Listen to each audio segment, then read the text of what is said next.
So now that we've talked about section 10.3 with areas of regular polygons where we had special right triangles inside of these polygons, let's talk about some regular polygons like, for example, what we have right here, a regular dodecagon where the radius is 16 centimeters.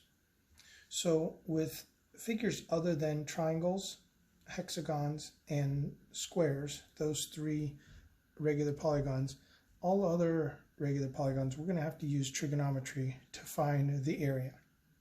So let me label the radius. The radius is 16 centimeters, and the radius is that length that goes from the center of the polygon down to the vertex of the polygon. And instead of drawing the regular dodecagon, drawing all 12 sides, there's no need for that. I just drew this small interior triangle. So like I said, this is the center of the polygon, and then this would be the vertex of the polygon, and this would be the side of the polygon, and this will be our apothem. So the first thing we need to do is figure out the central angle. So as we talked about before, to find the measure of the central angle, we're going to take 360 degrees, divide by the number of sides. In this case, with the dodecagon, we have 12 sides. And that's going to get us a central angle of 30 degrees. So that 30 degrees is this entire angle right here. When we have an isosceles triangle, which is what we have drawn right here, which is what we see in the interior of the regular polygons. So this is also a radius, which is 16. This central angle is going to be cut in half into two congruent angles, and we have two right angles here because when the apothem, or the height, or the altitude of this triangle is drawn, we form two congruent right triangles. Let's call this side of that right triangle B. B will be half of the side length. So now we need to find the area of our regular polygon. And the area formula for a regular polygon is 1/2 the apothem times perimeter. So let's start by finding our apothem. Well, since this is a right triangle, and we look at this angle of 15 degrees, and with regards to 15, this is its adjacent side, and this would be the hypotenuse. Let's use the cosine. So the cosine of 15 degrees is going to be A over 16. So to find A, we just multiply both sides by 16, and we get 16 times the cosine of 15.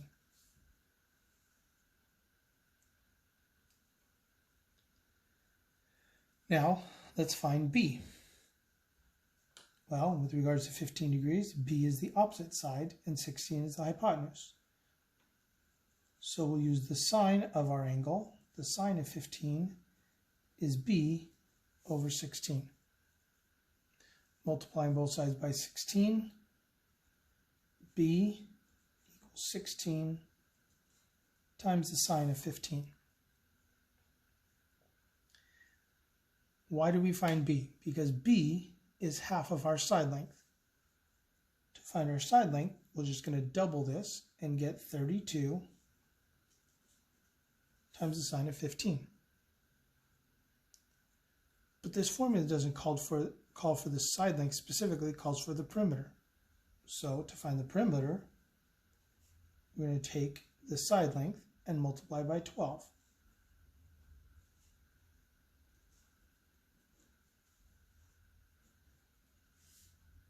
So 12 times 32 is going to be 384 sine 15.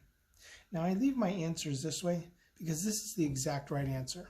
No need to pull out my calculator and write an approximation when I've got the exact right answer here. So let's take these and plug them into our formula now. So the area of this regular dodecagon is going to be 1/2 the apothem, 16 times the cosine of 15, times our perimeter, 384 times the sine of 15. Now whether we do 1/2 times 16 times 384 or 1/2 of 384 times 16, we're going to get the same answer. And that's 3072 times the cosine of 15 times the sine of 15. And since my units were in centimeters, I'm going to give 7 centimeters squared. If we want to find the approximation of this, what we'll do is we'll do 3072 times the cosine of 15, and that's our value. Now multiply that times the sine of 15, and this is actually one of those unique situations. It does not happen that often, especially with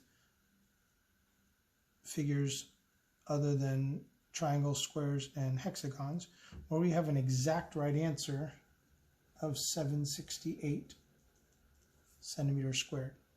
Normally we'll have an approximate answer that we'll have to round to 1, 2, 3, or however many decimal places.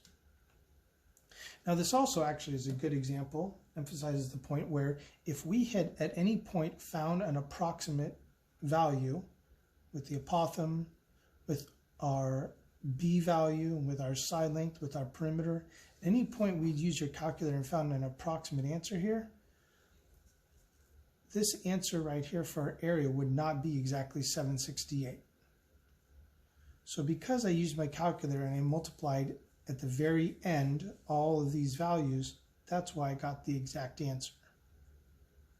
So just something to think about. If you can carry your exact answer along the way as far as possible, that'll end up helping you out and get you a more exact answer. Now, if you did not have exactly 768 when you did this, that's okay. I'll take that into account when I'm correcting homework or tests or quizzes, and as long as you show your work, I'll allow for some round off error there. Okay, so polygons are not the only thing that we're looking for, or we're looking at here in section 10.5. We're also looking at the area of triangles. So we have two different scenarios here with triangles. The first is a diagram that looks a lot like what we used with law of sines and law of cosines, where we have a non-right triangle with vertices A, B, and C, and the side lengths, little a, little b, little c, are opposite their vertices. So one of the formulas that we can use for the area of a triangle, especially when we have a diagram like this, is 1/2 the side length B times the side length C times the sine of angle A. In a later video, I'll show you how this formula comes about. Right now, I'm not concerned about proving this to you. More just, let's just use this formula when we have the criteria that meets this formula. So let's look at an example here. Let's say that segment AB is 15, AC is 19, and angle A is 72 degrees. So go ahead and pause the video, take these values, plug them in, and see if you get the same answer that I'm going to come up with here in a minute. Okay, now that you've hopefully gotten the answer, let's see if you got the correct answer. So we're going to plug these values in to our formula that we have up here. The area equals 1/2 side B, doesn't really matter the order, which is 19, times side C, which is 15, times the angle measure, where we find the sine of that angle measure.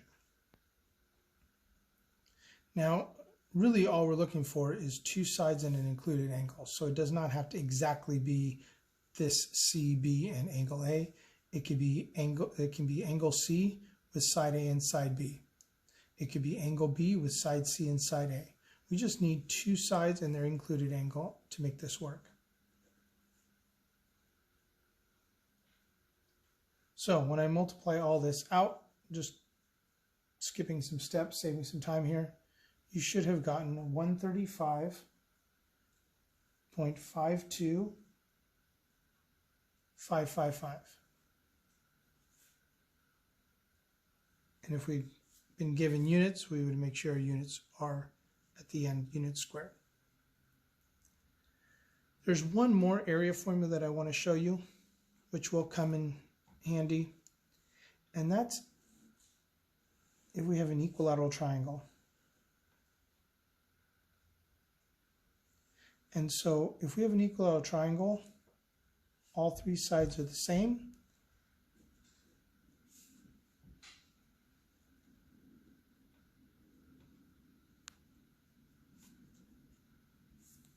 And so the formula for the area of an equilateral triangle can be found using the formula area equals 1/4 side squared times the square root of 3. So as long as we know the side length of our equilateral triangle, that's all we need. No base, no height, just the side length in an equilateral triangle.